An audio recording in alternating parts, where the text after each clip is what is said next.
सभी पत्रकार बंधुओं का आम आदमी पार्टी के हेडक्वार्टर पे आपका स्वागत है। आज की जो प्रेस वार्ता है उसमें हम ये बताना चाहेंगे कि 5 अगस्त 2019 को जब हमारा 370 और 35 से हटाया गया तो भाजपा द्वारा ये बताया गया पूरे देश में कि जो तरक्की है जम्मू खित्ते की खासकर और जम्मू कश्मीर की, वो इस धारा की वजह से नहीं हो पा रही है। ये एक मेन हर्डल है लोगों की तरक्की में। तो मैं आज हम पूछना चाहते हैं कि 4 साल हो गए हैं इस बात को, तो वो तरक्की कहाँ गई? आज आप देखें क्या क्यास मच गया है जम्मू कश्मीर के अंदर। 4 सालों में भाजपा ने हर एक खित्ते के बच्चे को सड़क पे ला के खड़ा कर दिया है। गरीब, अमीर, पढ़ा लिखा, अनपढ़, सबको जो है रोड पे खड़े कर दिया है। अगर आप देखो डेली वेजर्स, उसके ऊपर कोई बात करने के लिए तैयार नहीं है बीजेपी का लीडर। अगर आप उनसे पूछो महाराजा हरि सिंह की छुट्टी के ऊपर राजपूत सभा के जो युवा राजपूत सभा के जो लोग हैं वो सड़कों पर हैं, उनके लिए बोलो, वहाँ कोई बात करने को तैयार नहीं है। अगर आप फायर सर्विसेज की एक डिमांड उठी कि इसको वहाँ पे धांधली हुई, उसकी इन्वेस्टिगेशन के लिए कोई बात करने को तैयार नहीं है। अगर आप सब इंस्पेक्टर की भर्ती की बात करो तो पूरी लिस्ट खारिज कर दी गई। लाखों करोड़ों रुपए का जो है वो वहाँ पे घोटाला हुआ, लेकिन आज तक किसी कोई तथ्य सामने नहीं आ रहा, कोई कल्प्रिट सामने नहीं आ रहा, उनको सामने नहीं लाया जा रहा। तो आप फाइनेंशियल असिस्टेंट की जो बात करें, उनकी लिस्ट कैंसिल कर दी। अब पिछले 7 सालों के अंदर जो तबाही बीजेपी ने लाई है, मैं समझता हूं इतिहास गवाह है कि 70 सालों में जम्मू कश्मीर की इतनी तबाही कभी नहीं हुई जितनी तबाही 7 सालों में बीजेपी ने लाई है। आज देश का तो आप पूरा हाल जानते ही हैं, लेकिन खासकर जम्मू कश्मीर की मैं बात करूं तो आज जो डोगरा है वो अपने आप को लुटा हुआ महसूस करता है। अगर आप देखें कि कोई बात करनी हो बीजेपी को, तो बीजेपी के लीडर बड़े सिलेक्टिवली कभी फारूक अब्दुल्ला पे कोई स्टेटमेंट दे देंगे, कभी पीएचईडी पे कोई स्टेटमेंट दे देंगे। लेकिन अगर कोई कहो कि मुद्दों पे आगे बहस करो, आओ खुले मंच पे मुद्दों पे बहस करो, वहां पे कोई बीजेपी वाला आने को तैयार नहीं है। आए डेली वेजर के ऊपर बहस करें, आए महाराजा हरि सिंह की छुट्टी के ऊपर बहस करें, आए फाइनेंशियल असिस्टेंट जो है उनकी लिस्ट क्यों क्या खारिज की जब आपने उनको दिल्ली तक बुलाया उन बच्चों को और आश्वासन दिया कि लिस्ट कैंसिल नहीं होगी। जो लोग गुनहगार होंगे सिर्फ उन्हीं को सजा मिलेगी, पूरी लिस्ट कैंसिल नहीं होगी। आपने उन बच्चों को भी सजा दे दी। आप मुझे बताएं कि पूरे हिंदुस्तान में जहां जहां बीजेपी का शासन है, कभी कोई पर्चा लीक हो रहा है, कभी यूपी में लीक हो रहा है, कभी गुजरात में लीक हो रहा है, मतलब लीक हो ही रहा है इनके राज में।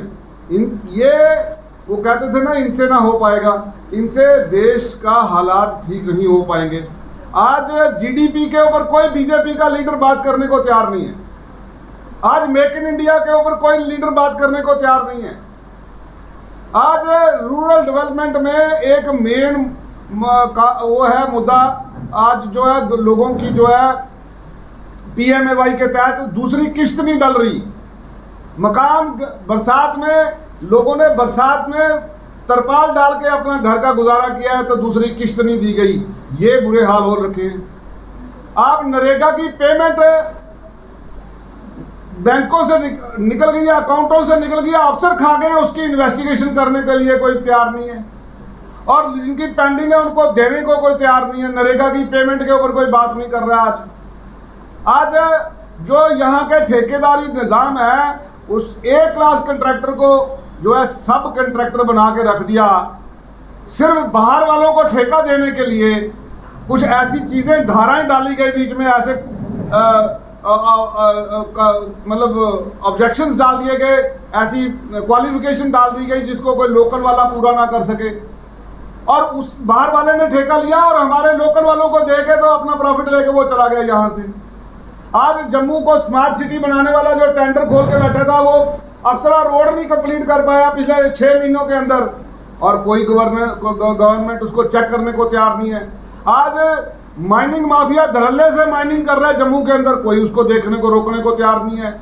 आज लिकर माफिया जो है जम्मू कश्मीर के अंदर जो कहते हैं पूरे हिंदुस्तान से बदतर निज़ाम जो है, 1400 करोड़ का नुकसान हो गया है माइनिंग माफिया लिकर माफिया के तहत, लेकिन कोई इन्वेस्टिगेशन को तैयार नहीं है। कोई सीबीआई ईडी यहाँ नहीं आएगी, क्योंकि लेफ्टिनेंट गवर्नर साहब को लाखों ही बार लोगों ने बता दिया है, कोई उसका संज्ञान नहीं ले रहा।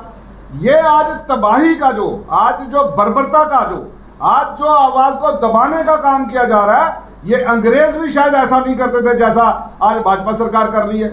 तो ये कहां तक दबेंगे जम्मू वाले, कहां तक डोगरों की तबाही की जाएगी, कहां तक जम्मू के कश्मीर के नाम पे लोगों को लड़ा लड़ा के अपनी रोटियां सेकी जाएंगी। इसलिए आज मैं पूछना चाहता हूं, आज 4 साल हो गए हैं, कौन सी तरक्की की बात करते थे? रविंद्र राणा जी कहते थे नौकरियां के नौकरियां आई जान गया, 60,000 नौकरियां लगा दिया। मैं कहता हूं आप नई नौकरियां छोड़ो, ये डेली वेजरों को पक्का कर दो 60,000 को, हम समझ लेंगे ये नहीं लग गई। कम से कम उन लोगों का तो जो भला हो जाएगा जो हमारे कच्चे मुलाजिम हैं, जिनके घर में 6-6 साल से 7-7 साल से 2-2 साल से तनख्वाह नहीं पहुंची है। तो मैं आज आप लोगों से ये विनती करता हूं आप लोग जो है जेई लिस्ट स्क्रैप कर दी है इन्होंने। आप मुझे बताएं ये बीजेपी कहाँ रुकेगी? नौजवानों को तो वो अंग्रेजों से बदतर हाल हो गया कि जो बोल रहा है उसके खिलाफ ईडी सीबीआई भेजी जा रही है, जो इनकी नीतियों के खिलाफ विरोध करे, और जो डाकू भी इनके साथ चला जाए वो साधु हो जाता है, और दूसरी जमातों को करने के लिए उसको करप्ट साबित करने के लिए सीबीआई ईडी जैसी संस्थाएं लगाई जाती हैं।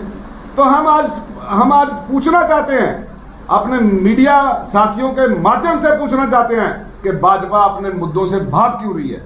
आज मुद्दों का सामना क्यों नहीं करती? आज सिलेक्टिवली स्टेटमेंट वाली राजनीति क्यों करते हैं? प्राइम मिनिस्टर ने आज दिन तक कोई प्रेस कॉन्फ्रेंस नहीं की, वो वैसे ही प्रेस से छुप रहे हैं। आज हम पूछना चाहते हैं कि सवाल करने की जो है वो जो प्रक्रिया थी जो प्रेस कॉन्फ्रेंस में, वो क्यों खुल के सामने नहीं आ रही? आज एक डंडा राज चलाया जा रहा है, आज एक, और ये बता दें इससे ज्यादा डंडा शायद अंग्रेजों ने चलाया, लेकिन अंग्रेज भी यहां नहीं रह सके। राजनीति प्यार की चलेगी, तकरार की और जोर जबरदस्त की राजनीति ज्यादा देर नहीं चलेगी, और ना ही यहां कामयाब हो सकती है। यहां लोगों ने रावण का अंत देखा है, यहाँ कंस का अंत देखा है, यहाँ मुगलों का अंत देखा है, जिन्होंने औरंगजेब का अंत देखा है।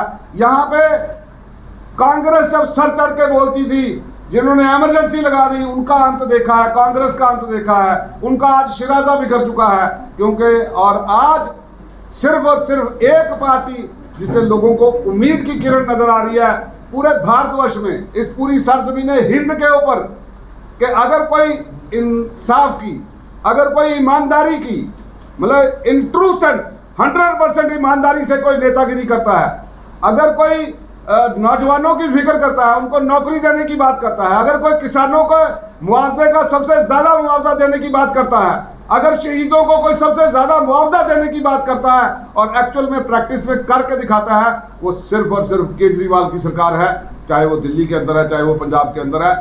आप कहीं भी अगर कोई मेरी बहनों के वेलफेयर की बात आती है, लेडीज की, तो वो सिर्फ और सिर्फ केजरीवाल सरकार के अंदर है, आम आदमी पार्टी की सरकार दे पा रही है। आज भाजपा अपने मुद्दों से भाग रही है, आज खुले मंच में कोई बहस करने को तैयार नहीं है इनमें। तो मैं चाहूंगा कि मेरे प्रेस के साथी जब इनसे रूबरू हों तो इनसे सवाल करें मुद्दों के ऊपर, इनसे सवाल करें आप कि भाई हाँ कहाँ किसने मांग की थी कि जम्मू में 50 शराब की दुकानें और खोल दो? किसने मांग की थी कि आप माइनिंग माफिया को जो एक्टिवेट कर दो? किसने मांग की थी कि आप यहाँ जब ये लिस्ट स्क्रैप कर दो? तो ये ऐसी सारे मुद्दों को लेके आज हम लोगों को बताना चाहते हैं कि BJP stands exposed before the public because they have done nothing, they are big zero. 25 जो लोग विधायक चुने गए थे उन्होंने सिर्फ जम्मू को एक्सप्लॉइट करने का काम किया, लेकिन जम्मू की भलाई के लिए एक कदम तक नहीं उठाया। तो आज हम सवाल करते हैं कि बीजेपी मुद्दों पे बहस करे, आज जीडीपी पे बात करे।